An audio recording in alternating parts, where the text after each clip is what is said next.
Hello again, guys. It is I again, Freeze700. We are back with some Warhammer 40k lore. This time, what the fuck is the Shariax?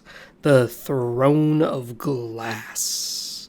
Now, the Shariax doesn't actually have any images of it, so I just kind of found random images of thrones that I thought looked pretty badass. The only other image here that's on this video be the Tower of Babel, but that will be explained later on.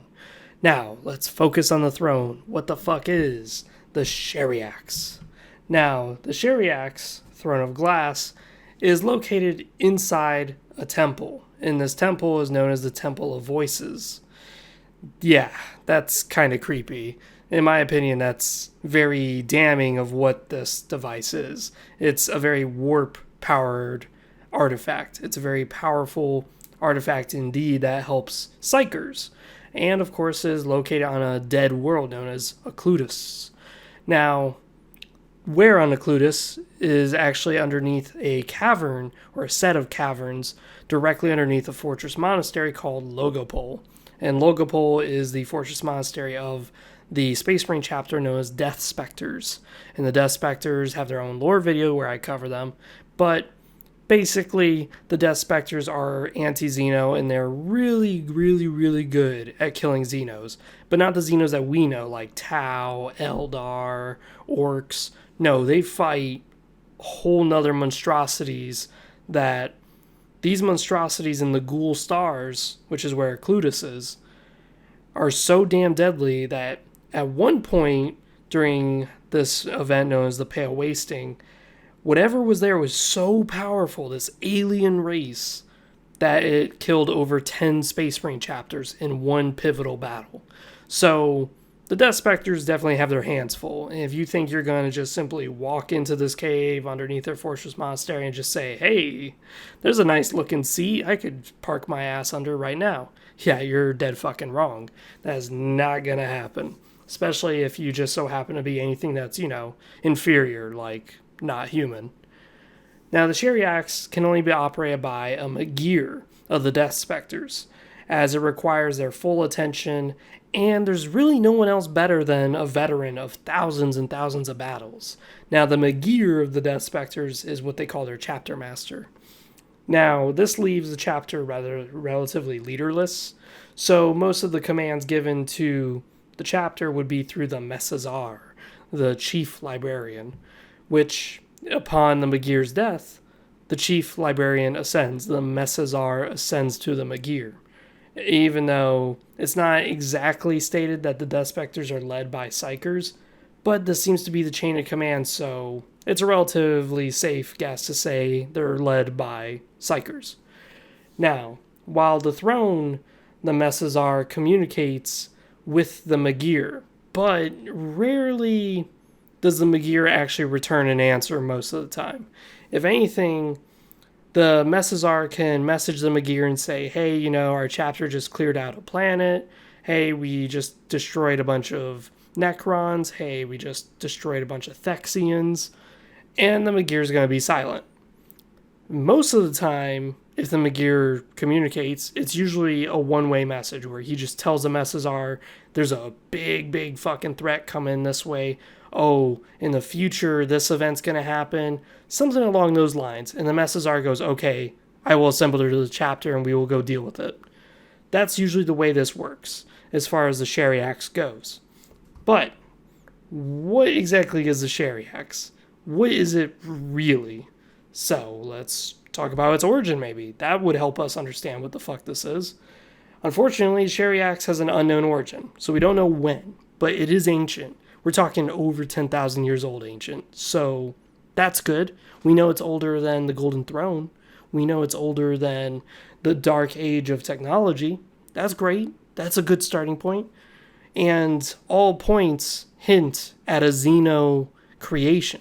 This isn't actually humanoid creation. This wasn't some ancient human civilization that created us. So that's great. We know a little bit more now. Now we know, okay, weird. It's an alien device, but it's built like a throne, and it's probably made of glass. Interesting. Also, we know of its location. We know it's in Occludus in the Ghoul Star sector of space, where there's a lot of dead planets. There is little to no astronomicon, little to no warp presence in this section of space. So, upon sitting here, the user, whoever's operating it, would boost their psychic power to an extreme level to the point that other psychers can feel it. So we can make guesses as to what it actually is. It could be a miniature golden throne where it's acting like an astronomicon just for that sector of space. But the Emperor did give this vision of where this thing was to the first Magir of the Death Specters. And the first Magir, he was told to watch after the Ghoul stars, to just monitor and be vigilant. So it could actually be a surveillance device of some sort, where it just boosts one's mind to 1,000 levels, so that way they can actually look at the thousands and thousands and thousands of dead planets that are in the Ghoul star, constantly monitoring these alien species that exist. After all, the Hrud are a weird alien species, the Thexians. There's just so many weird aliens here that are extra dimensional, that are just not abiding by the laws of reality that we abide by, but they're not warp based either. So to monitor such a weird alien species like that, you wouldn't need a typical surveillance device. You wouldn't need like typical librarians. You would need something much greater. You would need a miniature emperor. You would need a Magnus the Red to monitor a section.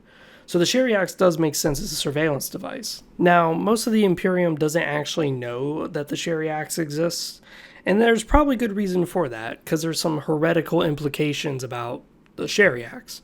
The Shariax could imply, one, that the Golden Throne isn't exactly a human idea. It's not the Emperor's idea. It's more like a copy of ideas from aliens long ago. After all, the Tower of Babel, in the latest book that was released, there was a vision that showed that the Emperor went to the actual Tower of Babel, and there was a throne there covered in runes of Enuncia. And Enuncia is a dead language, but it's very powerful. Just saying one word can change reality. It's a very powerful warp-based language. And this throne of creation could do just that. It could create, it could uncreate, it could do whatever. It's an insanely powerful device. But this was way before the Emperor even had firearms. So it's like, wait, the throne not being the Emperor's idea, that's a very heretical implication, and that can open ways for civilians to understand things like a radical inquisitor could, where they're using alien technology instead of human technology. They're relying more on weird warp devices that are untrustworthy instead of the more trustworthy Mechanicus devices. This is why this thing is usually kept pretty damn hush-hush. After all, if anything the Imperium is built upon, it is definitely not built upon understanding other cultures. It's very singular and very monolithic culture. Now, the reason why I'm bringing up all these other thrones is also because of the damage that these thrones cause. There have been many other thrones in Warhammer 40k, and all of them had their own specific points and usages. Like the Golden Throne could have been used mostly for the Webway, but it was also used for the Astronomicon and as a life support system later on, when the Emperor was attached to it. Now the Shariax, well, it doesn't exactly state what its purpose is, but it's very easy to understand that it could probably predict the future. It's probably meant to survey the area, but it's also probably there to prevent catastrophes. We don't exactly know what the pale wasting was. We don't know if it was a warp-induced situation, but we do know that whatever it is, by operating the Shariax, it seems to stop it and keep it at bay. Whether it's an alien race that needs to be psychically held in a prison, whether it's just that the Shariax gives you visions of the future in a very specifically detailed situation, which explains why the Death Specters seem to arrive at certain areas before anyone else does, which would make sense. But there's also some heavy implications about what these thrones do. You see, every throne tends to kill its user, and the Shariax is no exception. It turns the user into stone. This is why I have Queen of the Damned on here. I love Queen of the Damned. By turning its user into stone, it slowly does so, and it will slowly kill them. This is why the ascendance of the Messazar to the Magir is usually done that day. The moment the guy is totally dead, That's when the Messazar takes up the oaths of the Magir and immediately just sits on the throne. He doesn't even become the Magir for more than a day, and he's already sitting on the throne. This is the point of it. Now, there are other theories behind it, like some people speculate that it's used to help project ships in the area since there's no warp, and there's definitely a good reason for that. After all, psychers do need, well, not psychers, but the navigators do need some sort of warp base to look through, or else they're just shooting it blindly into the dark. So it does make sense in that point that it's a miniature lighthouse in this vast dark sea. But one thing that is without a doubt true is that it does amplify people's psychic capabilities to a large degree. And you may think, well, what's the evidence for that? Well, in some books, they show that psychers actually feel the presence. They feel it reigniting with life the moment the new Magir takes place. But more interestingly, there was a Tyranid hive fleet that went through here called Jormungandr. And it was very unusual because, again, it's a very dead area, so it doesn't have food for the Tyranids to eat, but it does have the Shariax. And you may think, well, Freezer 700, where are you getting at? Just spit it out.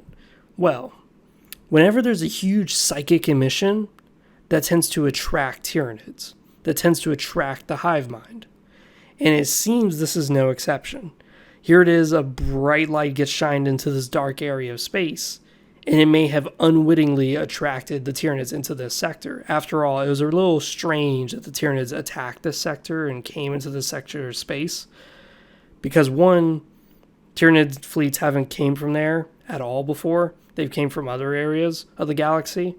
But two, there's no life. There's those alien species that we talked about, yes, but those alien species are extra dimensional. They don't live in the same planes of reality, in the same planes of dimension that you and I live in. Like if you enter into a closet, you would realize that the closet is much bigger on the inside than it is on the outside, which would make sense to us, but it does make sense in a dimensional perspective. This would be boggling for the Tyranids to deal with, and it does make sense. This is why Tyranid fleet came out deformed and twisted when they came out of the Ghoul stars and went, fuck that shit, never go in those stars again. So it does help point that the Shariax is a psyker device, and it probably can only be operated by psychers. But if it does amplify you to 1,000 degrees, I don't exactly want to mark it off as a psyker-only device, as it is possible to just augment a normal human psyche to a huge amount of degree to the point that he is powerful. I wouldn't put it past it. But besides that, this has been Freezer 700. I am out. I hope you guys enjoyed. I hope you guys learned some. And as always, see you guys next time.